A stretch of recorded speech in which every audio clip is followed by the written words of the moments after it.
Prabowo Subianto memberikan pidato kebangsaan di kampus UKRI Bandung. Simak video sampai tuntas. Sufmi Ahmad Dasko, keberhasilan suatu institusi, keberhasilan satu organisasi, keberhasilan bahkan satu kesebelasan sepak bola itu sangat dipengaruhi oleh peran dan kerja keras pemimpinnya. Di dalam tentara ada suatu pepatah, tidak ada prajurit yang jelek, yang ada hanya komandan-komandan yang jelek. There are no bad soldiers, there are only bad commanders. Tidak ada prajurit yang jelek hanya komandan-komandannya. Sebaliknya, ada juga pepatah dalam tentara yang kita diajarkan dari sejak muda. 1000 harimau dipimpin oleh kambing, harimau akan mbe semua. 1000 kambing dipimpin oleh harimau, kambingnya akan ngaung semua. Artinya faktor pemimpin. Saudara-saudara, UKRI usianya cukup lumayan. UKRI lahir dari suatu cita-cita. Bahkan saya boleh mengatakan UKRI lahir dari suatu impian. Impian mungkin bisa tergolong impian. Gak enak kalau saya bicara. Ada wartawan gak di sini? Tapi sudah, Bawaslu masih ada. Bawaslu. Udah selesai kampanye ya. Jadi aku bisa bicara agak longgar ya. Kalian lebih suka dengar sambutan normatif atau mau dengar hati saya? Kira-kira gimana? Hah? Kalau sambutan normatif kan, saudara-saudara sekalian. Baik, saya mau kasih tahu bahwa dulu cita-citanya impian ini mungkin terlalu, bisa saya katakan terlalu besar. Waktu itu saya masih muda, sekarang rodo muda, pingin muda terus, tapi berjiwa muda. Mungkin semangat saya tidak kalah dengan semangat anak-anak muda di depan saya ini. Saudara-saudara sekalian, impian waktu itu, karena kita waktu itu penuh dengan harapan, penuh dengan optimisme. Tahun 90-an, tahun 80-an, Indonesia dikatakan macan Asia. Pertumbuhan kita terus-menerus. Waktu itu kita bisa bikin pesawat terbang. PTDI lahir pada saat itu. Kita bikin kapal. Kita begitu semangat. Seluruh dunia lihat Indonesia. Tetapi kita pun tidak boleh lengah. Ternyata kehidupan di dunia ini sungguh keras. Persaingan keras, persaingan antara bangsa, persaingan antara manusia keras. Setiap bangsa ingin hidup dengan semakmur-makmurnya. Setiap bangsa ingin menjadi yang terhebat, yang terkuat, yang terkaya. Dan demi cita-citanya itu, setiap bangsa rela, tega untuk menghambat bangsa lain. Itu adalah sejarah manusia. Sejarah manusia ribuan tahun. Jadi, saudara sarjana-sarjana yang baru lulus, guru besar, para intelektual, para akademisi, ya benar yang saya katakan dari dulu. Masa depan bangsa ditentukan oleh perguruan tinggi. Tapi kadang-kadang para akademisi hanya belajar dari satu sektor, hanya belajar dari satu segi, hanya melihat situasi dari satu aspek. Dan kadang-kadang justru seorang yang tinggi pendidikannya, tetapi tidak luas pemahamannya. Dia menguasai ilmunya, bidangnya, tapi dia tidak bisa melihat realita.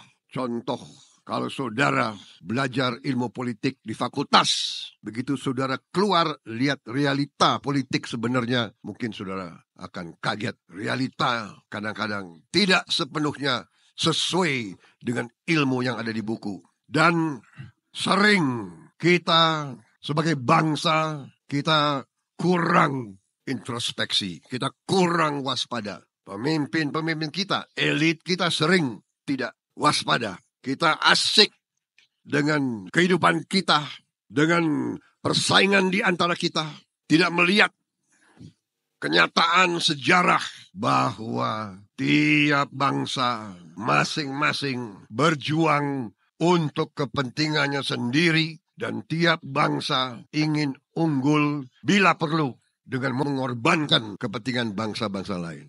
Saudara-saudara sekalian, ini saya bicara dalam konteks bahwa dengan idealisme kita, dengan kerja keras kita, tahun 90-an kita diambang tinggal landas, tapi kita tidak waspada, kita diganggu oleh kekuatan-kekuatan besar, kita cekcok di antara kita. Akhirnya, pembangunan yang bisa kita seharusnya tahun 90-an kita tinggal landas, kita jatuh. Sistem-sistem yang sudah bagus banyak dibongkar. Kita disuruh menjiplak sistem bangsa lain. Sekarang kita telah mulai bangkit kembali. Setelah 25 tahun pelan-pelan kita bangkit. Dan ini juga karena faktor kepemimpinan. Saya kira saudara-saudara sudah dengar pendapat-pendapat saya tentang situasi, kondisi di tingkat nasional. Tapi saya sekarang ingin bicara di tingkat UKRI. Karena itu saya katakan, prestasi yang saya lihat dalam 2 tahun ini, dalam 3 tahun ini adalah akibat kepemimpinan, leadership, pengorbanan, bakti di antaranya oleh Rektor UKRI, Profesor Dr. Insinyur Ahmad Sufmi Dasko.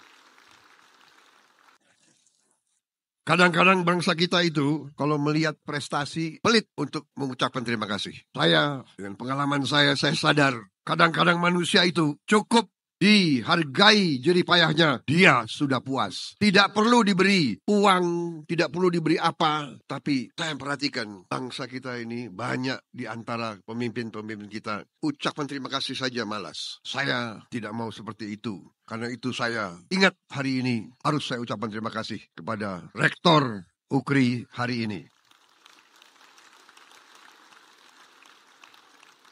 Terima kasih Profesor Dr. Insinyur Sufmi Ahmad Dasko. Masalahnya saya kenal Pak Dasko ini sebelum dia doktor, sebelum dia profesor, waktu dia masih pesilat. Beliau dulu salah satu pesilat di perguruan yang saya pimpin juga. Ada pesilat yang tumbuh dengan hebat, ada pesilat yang tumbuh tapi kurang hebat. Ini termasuk pesilat yang tumbuh hebat. Saya juga terima kasih dengan seluruh pengurus yayasan, seluruh guru besar ya, yang juga telah berjuang memberi sumbangan yang besar terhadap UKRI. Masa depan kita, masa depan bangsa akan tergantung dalam kemampuan menguasai teknologi. Teknologi bukan hanya barang, bukan hanya beli teknologi. Harus bisa menguasai, menciptakan, dan menjalankan teknologi itu. Untuk itu kita butuh awaknya. Karena itu kita butuh anak-anak muda yang nanti akan menguasai teknologi. Yang paling penting tadi itu adalah MIPA. MIPA menjadi dasar dari semua. Dari semua masa depan kita akan tergantung kepada MIPA. Matematik, fisika, kimia, biologi. Menghadapi virus pandemi, kita butuh ahli-ahli biologi. Menghadapi nanti krisis pangan dunia, kita butuh ahli-ahli biologi untuk menghasilkan obat yang bisa terjangkau oleh seluruh rakyat Indonesia. Kita butuh ahli-ahli kimia, ahli-ahli farmasi. Kita harus bikin obat di Indonesia, bukan import obat lagi. Kita tidak bisa tergantung kepada bangsa lain. Bertahun-tahun Prabowo Subianto selalu bicara, mungkin sudah 20 tahun lebih, 25 tahun lebih. Saya selalu bicara swasembada pangan, swasembada pangan, swasembada pangan. Saya bicara food estate, bukan saya bicara food estate. Ibnu Sutowo sudah bicara food estate tahun 60-an. Ada orang-orang Indonesia, ada tokoh-tokoh Indonesia, ada intelektual Indonesia yang mengejek saya, mengejek konsep food estate. Ada yang mau import saja makanan pangan dari luar. Saya katakan, kalau terjadi krisis di dunia, kalau negara-negara lain tidak mau jual pangannya ke kita, masa 280 juta rakyat Indonesia harus tergantung kepada bangsa lain. Padahal yang Maha Kuasa memberi lahan yang cukup, memberi tanah yang subur, memberi air yang cukup. Saudara-saudara sekalian, ternyata apa yang saya sampaikan berkali-kali, bertahun-tahun, sekarang terbukti. Tetapi saudara-saudara sekalian, sarjana-sarjana muda yang akan menghadapi masa depan, saya katakan masa depan kalian cerah, masa depan kalian gemilang. Kita negara yang diberi karunia luar biasa oleh Yang Maha Kuasa. Kita sebentar lagi kembali swasembada pangan. Kita tidak akan import makanan dalam 2-3 tahun lagi kita bahkan akan menjadi supplier. Kita akan menjadi lumbung pangan dunia. Saudara-saudara, 3 tahun lagi. Masa depan saudara cerah. Saya sebetulnya kalau lihat situasi ini, saya senang dengan lagu Ku Ingin Hidup 1000 tahun lagi. Saudara-saudara sekalian, masa depan kita sangat gemilang. Semua indikator dari semua badan dunia mengatakan dengan Indonesia seperti sekarang, dalam 25 tahun lagi, Indonesia bisa menjadi negara ke-5 atau ke-4 terkaya di dunia. Bisa kita bayangkan atau tidak? Bisa. Nggak yakin saya.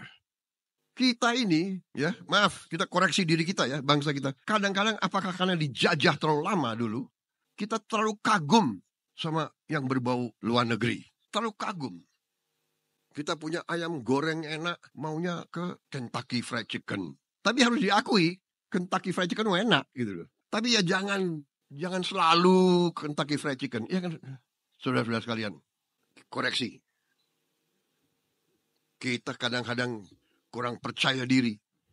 Termasuk para sarjana, termasuk para guru besar kita. Kadang-kadang apa yang dikatakan oleh negara-negara tertentu, kita iya aja terus. Padahal saya katakan, pelajaran sejarah mengajarkan tiap bangsa hanya akan mengutamakan kepentingannya sendiri. Dan kadang-kadang mereka tega menghancurkan negara lain. Ini kita lihat hari ini di hadapan mata kita sendiri. Ada bangsa-bangsa tertentu selalu ngajarin kita HAM demokrasi. Tetapi di Gaza ribuan anak, ribuan ibu-ibu dibantai, dibunuh, dibom. Mereka diam. Mereka bilang itu bukan pelanggaran HAM. Dalam kesempatan ini saya katakan, ya tadi, cita-citanya besar, tapi kadang-kadang pengorbanan besar, halangan besar, hambatan besar. Kunci yang ingin saya sampaikan kepada anak-anak muda. Tadi Dr. Samsuri luar biasa memberi wejangan bagaimana untuk berhasil. Saya juga ingin tambahkan, kita butuh anak-anak muda yang tangguh. Kita butuh anak-anak muda yang cerdas. Kita butuh anak-anak muda yang pintar. Kita butuh anak-anak muda sebagai calon-calon pemimpin. Dalam waktu dekat, saudara bisa saja nanti menjadi pemimpin. Mulainya pemimpin di tingkat pedesaan. Habis itu meningkat terus. Rakyat kita butuh pemimpin-pemimpin yang pintar, cerdas, tangguh. Tetapi saya titip salah satu kelemahan tidak bangsa kita, tapi kelemahan bangsa-bangsa di dunia, terutama bangsa-bangsa dari bawah dijajah, meningkat, ingin maju. Kelemahan kita adalah satu di antara pemimpin-pemimpinnya adalah masalah cinta tanah air. Cinta tanah air bagi sebagian besar saya kira dari rakyat kita adalah cinta tanah air di mulut. Teriak cinta tanah air, teriak Pancasila di mulut. Begitu dia diberi kesempatan, dia korupsi. Saya titip anak-anak muda ini. Cinta tanah air artinya cinta rakyat Indonesia. Rakyat Indonesia masih banyak yang susah. Rakyat Indonesia masih banyak anak-anak kita yang tidak makan pagi. Anda yang muda-muda ini harapan mereka. Kalau Anda ingin meraih kepintaran, ingin meraih gelar, ingin cari posisi, begitu Anda dikasih posisi, Anda ikut meneruskan korupsi. Anda ikut curi uang rakyat.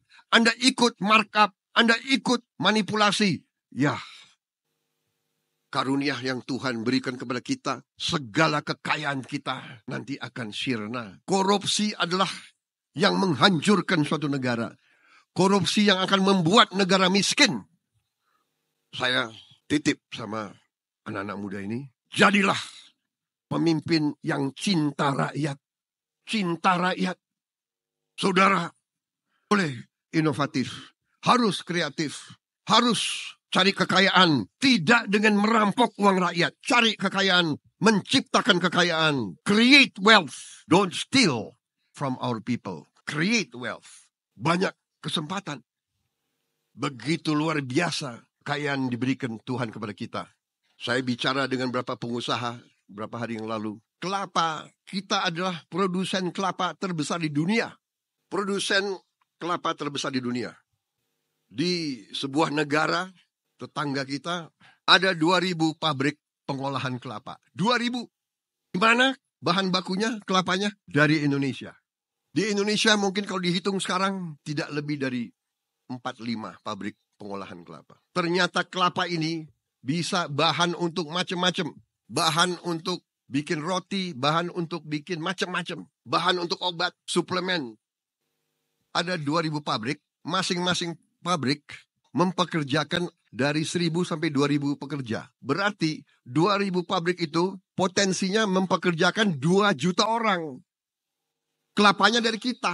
Ahli kelapa yang terkemuka ada di kita. Pohon kelapa yang alam sekarang, satu kelapa 1 tahun mungkin 40 buah. Dengan bioteknologi, dengan benih-benih yang baru, kita mungkin sekarang bisa satu kelapa 100 buah setahun. Memungkinkan. Bayangkan betapa kekayaan kita. Saya katakan kepada pengusaha itu, saudara, negolah sama negara itu. Suruh pindahin sebagian dari 2.000 pabrik ke Indonesia. Saya berharap dalam 2-3 tahun akan ada puluhan, ratusan pabrik-pabrik pengolahan kelapa. Itu baru satu bidang.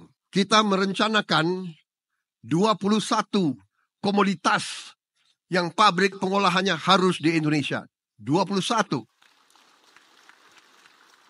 Para sarjana yang hari ini di wisuda, saya kalau tidak salah, saya beri hadiah buku saya.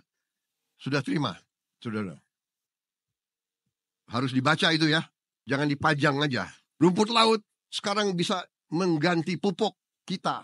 Nanti rumput laut juga bisa menjadi solar. Kita juga sekarang sudah punya teknologi untuk solar kita dari kelapa sawit. Sekarang kita sudah menghasilkan B35. Tapi sudah uji coba B100. Kita sudah bisa bikin B100. Artinya solar biodiesel dari kelapa sawit 100%. Kita tidak akan impor lagi solar dari luar negeri. Karena kita punya produksi kelapa sawit sekarang 48 juta ton. Mungkin 2 tahun lagi akan menjadi 70 juta ton. Saudara-saudara sekalian. Apa artinya? Artinya nanti BBM kita akan ramah lingkungan. Tidak ada polusi. Dan terbarukan. Bukan kita ambil minyak dari tanah habis. Gas dari tanah habis. Tidak. Selama ada matahari dan selama ada hujan, pengairan, tiap tahun kita bisa panen solar. Banyak negara iri sama Indonesia. Kita nanti green energy dan kita akan swasembada energi, saudara-saudara sekalian. Bensin dari mana? Dari etanol. Etanol dari mana? Dari tebu, dari singkong. Saudara-saudara sekalian. Saudara-saudara sekalian, intinya adalah yang saya sampaikan, masa depan gemilang, tapi kita butuh pemimpin-pemimpin yang tadi. Pintar, cerdas, berani, tegar, ya kan? Dan cinta tanah air, cinta rakyat. Dan karena cinta tanah air, karena cinta rakyat, tidak ingin melanjutkan praktek-praktek korupsi. Kuncinya itu, saudara sekalian. Tercerdas, berani, tegar, cinta tanah air, cinta rakyat. Jangan sekali-sekali mencuri dari negara, bangsa, dan rakyat Indonesia. Ya. Harus menjadi kuat. Ingin kaya, bagus. Supaya orang kaya membantu orang yang kurang kaya dan belum kaya. Harus jadi kuat, kaya untuk membantu yang lemah. Tapi jangan kaya dengan mencuri. Saudara boleh bangga jadi sarjana. Tapi saya dalam hati saya sebenarnya, saya sangat hormat sama pedagang kaki lima. Sama tukang ojol, sama tukang bakso, sama petani, sama buruh tani, sama pekerja harian, sama buruh di pelabuhan, sama nelayan yang nyawanya dipertaruhkan untuk cari makan untuk istri dan anaknya. Si pedagang kaki lima tiap hari keluar, dia dorong itu, keringat fisik mencari makan untuk anak dan istrinya. Itu yang kita hormati. Mereka mulia, mereka jujur, mereka halal. Saya ingatkan ini, hai para sarjana, hai para profesor, hai para teknokrat, ilmumu harus untuk bangsa dan rakyatmu. Ilmumu untuk bangsa dan negara. Saya suka dengan moto UKRI, belajar untuk berbakti, raih ilmu untuk bangsa. Dan begitu kau dapat gelar, begitu kau dapat sarjana, begitu kau dapat penghargaan, jangan sombong. Cintai mereka. Tukang becak, ada yang umur 70 tahun masih narik becak. Itu tugas kita. Itu tugas kita, tidak boleh ada lagi di atas umur 60 narik becak. Saya bikin proyek becak listrik. Minimal kalau dia mengemudi, fisiknya terbantu. Hal-hal semacam ini kita butuh sarjana-sarjana teknik mesin. Dan itulah prestasi dari PT LAN, luar biasa. Mereka hasilkan becak listrik. Masa depan saudara hebat, luar biasa dengan titipan yang saya berikan, ya. Makanya Universitas Kebangsaan namanya kebangsaan. Melalui cobaan sekian tahun, saya pertahankan karena namanya. Saya berharap Universitas Kebangsaan Republik Indonesia akan memberi sedikit sumbangan kepada pembangunan bangsa Indonesia. Saya tutup dengan mengutip dua tokoh bangsa. Pertama, Ki Hajar Dewantoro yang mengajarkan kepada kita salah satu ilmu kepemimpinan yang sangat penting yang diambil alih sekarang juga oleh banyak institusi termasuk di TNI. Ingarso Sungtulodo di depan memberi teladan. Ingmandio Mangunkarso di tengah-tengah membangun semangat. Tutwuri Handayani, sekali-sekali kita beri dorongan dari belakang. Ini pelajaran dari Ki Hajar Dewantara. Juga suatu ajaran dari seorang tokoh dari Amerika Latin yang sangat terkenal. Dia pahlawan, dia membebaskan kalau tidak salah 4-5 negara melawan penjajah Spanyol. Kalau tidak salah Venezuela, Ekuador, Bolivia, Peru yang dibebaskan oleh jenderal ini. Namanya Simon Bolivar.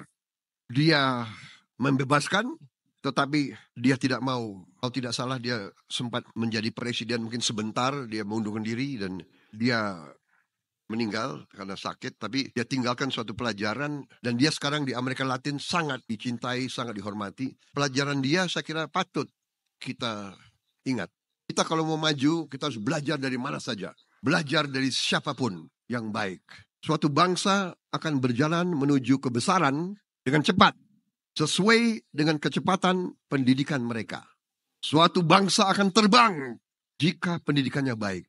Suatu bangsa akan runtuh jika pendidikannya diabaikan. Karena itu, saya setelah sah ditetapkan sebagai presiden terpilih. Dan insya Allah saya menjadi presiden Republik Indonesia secara resmi pada Oktober tanggal 20 yang akan datang. Saya bertekad tugas yang diberikan kepada saya oleh rakyat Indonesia, saya anggap juga sebagai tugas mulia yang diberikan di atas pundak saya oleh Yang Maha Kuasa. Artinya, saya harus bekerja keras, sekeras-kerasnya, dengan semua unsur yang bersama saya, mencari putra-putri terbaik Indonesia untuk menghilangkan kemiskinan, menghilangkan kelaparan dari bumi Indonesia, mengelola kekayaan bisa dinikmati oleh seluruh rakyat Indonesia, dengan demikian membawa keadilan kepada seluruh rakyat Indonesia, dan sarana antara lain memperbaiki pendidikan Indonesia dengan sebaik-baiknya. Pendidikan kunci kebangkitan bangsa Indonesia. Karena itu guru-guru harus kita perbaiki kehidupannya. Karena itu anak-anak sekolah harus kita jamin makan yang bergizi minimal sekali sehari. Ini kunci daripada kebangkitan bangsa Indonesia. Itu apa yang ingin saya sampaikan pada siang hari ini. Saya mau kasih tahu sebetulnya saya dalam keadaan flu sudah berapa hari ini. Tadi malam saya berpikir mungkin saya tidak datang ke Bandung. Saya akan siapkan Vicon. Tetapi setelah saya berpikir tidak. Ini kehormatan bagi saya diundang. Kehormatan bagi saya. Jadi yang tadi batuk-batuk hari ini agak hilang batuknya. Baik, terima kasih atas perhatian saudara-saudara. Minta maaf kalau ada kata-kata saya yang kurang berkenan. Terima kasih.